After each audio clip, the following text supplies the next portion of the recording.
नहीं बढ़ रही सर, पेपर में नंबर नहीं आ रहे सर, क्वेश्चन नहीं सॉल्व हो रहे सर। तो जो बच्चा इस एक आगे बढ़ने से पहले मैं आपको एक ग्राफ दिखाना चाह रहा हूं। मार्स या रैंक, मार्स पे चले गए हैं भैया। अरे ये मार्स नहीं है भाई, मार्क्स है। ठीक है, बड़ा ही इंपॉर्टेंट ग्राफ है और आई होप आप सभी इस ग्राफ को बड़ा सीरियसली लेंगे। और ये आपको बताएगा, ये ग्राफ बनाना नहीं है, सिर्फ तुम्हारे लिए एक मोटिवेशनल डोज है। It is a marathon not a sprint. जो आईआईटी जेईई की जर्नी है ना, वो एक मैराथन है।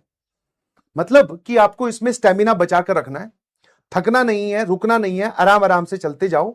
जर्नी जैसी कंप्लीट करोगे तो आपको पता चलेगा कि यस, आप मैक्सिमम मतलब 99% जनता से ऑलरेडी आगे हो चुके हो।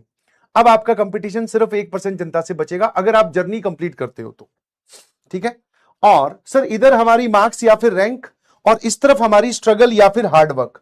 सर मैं मेहनत तो बहुत कर रहा हूं, बट अभी आप देखोगे कि आप जो है, तुम्हारा एक्सपेक्टेशन क्या है? सर हमारा एक्सपेक्टेशन ये होना चाहिए या ये है कि जितनी हम हार्डवर्क करें उतने हमारी मार्क्स आते जाएं। मतलब सीधा सीधा हमारा एक्सपेक्टेशन ये वाली लाइन है कि जैसे जैसे हम हार्डवर्क बढ़ाएं वैसे वैसे हमारी रैंक बढ़ेगी। बट ये तुम्हारी एक्सपेक्टेशन वाली लाइन है, ऐसा नहीं होता है। अब मैं रियलिटी की बात करता हूं कि व्हाट इज रियलिटी। रियलिटी में काफी दिन ऐसा होगा कि तुम मेहनत तो बहुत कर रहे हो, जो काम बोला सब कर रहे हो, कर रहे हो, कर रहे हो, कर रहे हो, कर रहे हो, बट आपके उस प्रपोर्शन में मार्क्स नहीं बढ़ रहे। तो मार्क्स एक पॉइंट के बाद में बढ़ने स्टार्ट होंगे। ठीक है, ये वाला जो जोन होता है जिसमें आप हार्डवर्क खूब कर रहे हो बट आपके मार्क्स नहीं बढ़ रहे, आपकी रैंक अच्छी नहीं आ रही, this is called as struggling phase. ये आपका स्ट्रगल वाला फेज है। इस स्ट्रगल वाले फेज को अगर आप कंप्लीट करोगे तभी आप यहां इस पॉइंट पे पहुंच पाओगे। क्या मेरी बात समझ पा रहे हो? यस, ये बहुत ही प्रसिद्ध किताब एटॉमिक हैबिट में ये ग्राफ दे रखा है, वहीं से मैं लेकर आया हूं। ठीक है ना? तो ये जो तुम्हारी एक्सपेक्टेशन है कि सर जितना हार्डवर्क किया उतने मार्क्स आने चाहिए, ये ऐसा नहीं होता। थोड़े दिन ये ग्राफ एकदम इसी के ही पास पास चलता है। मतलब हार्डवर्क खूब कर रहे हैं लेकिन मार्क्स नहीं बढ़ रहे सर, रैंक नहीं बढ़ रही सर, पेपर में नंबर नहीं आ रहे सर, क्वेश्चन नहीं सॉल्व हो रहे सर। तो जो बच्चा इस स्ट्रगलिंग फेज को पार करेगा धीरे धीरे उसको इंप्रूवमेंट दिखाई देगा। स्ट्रगलिंग फेज मतलब ये वाला फेज जो है आपका, क्वेश्चन ना सॉल्व होने वाला, क्वेश्चन में मार्क्स नहीं आने वाला, पेपर में मार्क्स नहीं आने वाला, है ना?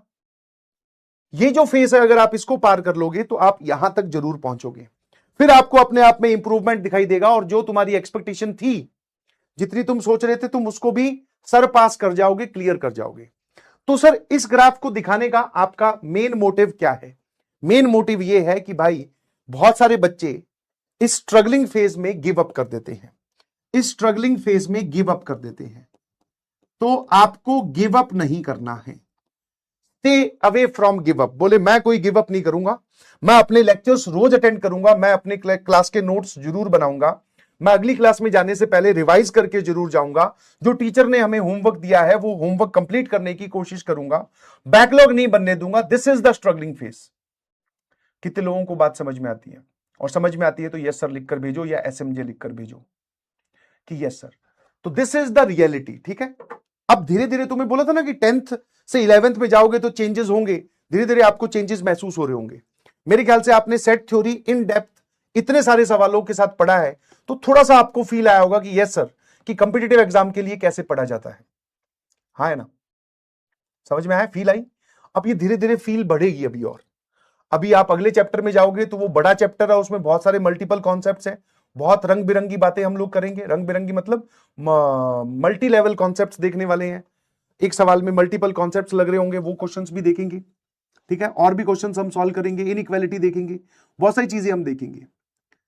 तो हो सकता है आगे आने वाली सिचुएशन आपके लिए थोड़ी डिफिकल्ट हो जाए, बट जब भी डिफिकल्ट हो और तुम्हारा मन करे गिव अप करने का, तो इस मेरी सेंटेंस को, इस पिक्चर को, इस ग्राफ को याद कर लीजिएगा कि भाई मुझे जैसे तैसे ये स्ट्रगलिंग फेज कंप्लीट करना है, उसके बाद में मुझ में भी इंप्रूवमेंट आएगा, मेरे भी क्वेश्चन सॉल्व होने लगेंगे और मेरे भी मार्क्स आएंगे और मैं भी आईआईटीएन बनूंगा।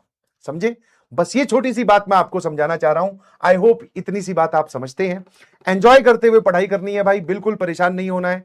कुछ लोग सोचते हैं कि आईआईटी जेईई प्रिपरेशन का मतलब है कि जब हम लैपटॉप या कंप्यूटर के सामने बैठे या स्टडी टेबल पे बैठे तो हमारा माथा ऐसा होना चाहिए। बोले क्या हो गया?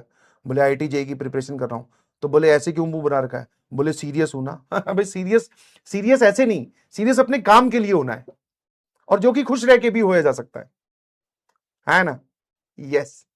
ओह माय गॉड, बहुत ही बढ़िया, शाबाश। चलिए फिर, जब इतना बता ही दिया है तो जल्दी से इनका जवाब दे दो भाई। हाँ जल्दी से इनका जवाब दो, फिर आज के सवाल फटाफट देखते हैं। लव यू भाई, love you love you love you. कुछ बोल रहे हैं हाउ टू रिवाइज। तो देख भाई, रिवाइज करने वाला जो पार्ट है ये इस पे भी ज्ञान सुन लो थोड़ा सा, क्योंकि अब तुम नए नए आए हो कि रिवाइज कैसे करना है। एक हमारा होता है डेली रिवीजन, ठीक है, डेली रिवीजन, ठीक है। ये रिवीजन डेली वाला आपको कब करना है? After class, during notes completion, during